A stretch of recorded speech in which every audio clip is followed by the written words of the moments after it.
Taguan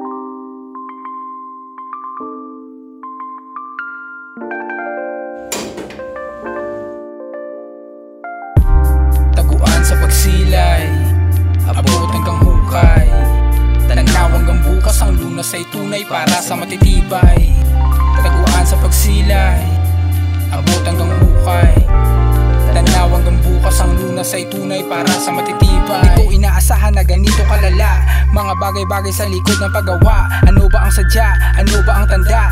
Upang ituloy at kung ikaw ba ay handa na harapin ang mga bagay na wala ka sa ngayon. Tanggapin at manatiling aralin ang iyong tugon. Alamin kung ano at kung saan nakatuon. Salamin lang din ang lahat ng to. Refleksyon mula sa pangkalahatang natatanaw ng kaluluwa. Ang paghilumay mula sa hindi maipaliwanag na saya.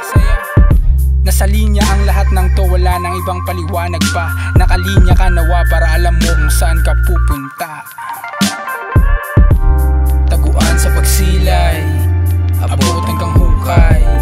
Tanagnaw hanggang bukas, ang lunas ay tunay para sa matitibay. Taguan sa pagsilay, abot hanggang hukay.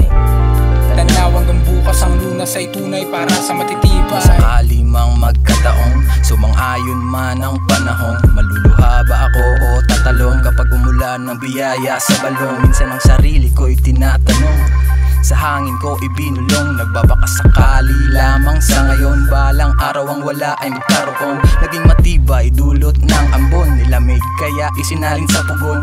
Makikita mo ang liwanag kung ang hiwaga sa isip ibinaon. Sa katuparan ng misyon at komplikadong sitwasyon, makikita mo ang liwanag kung ang hiwaga sa isip ibinaon. Kaya't nakikipag taguan sa pagsilay, abot hanggang hukay. Tanagnaw hanggang bukas, ang lunas ay tunay para sa matitibay. Taguan sa pagsilay, abot hanggang hukay. Tanagnaw hanggang bukas, ang lunas ay tunay para sa matitibay.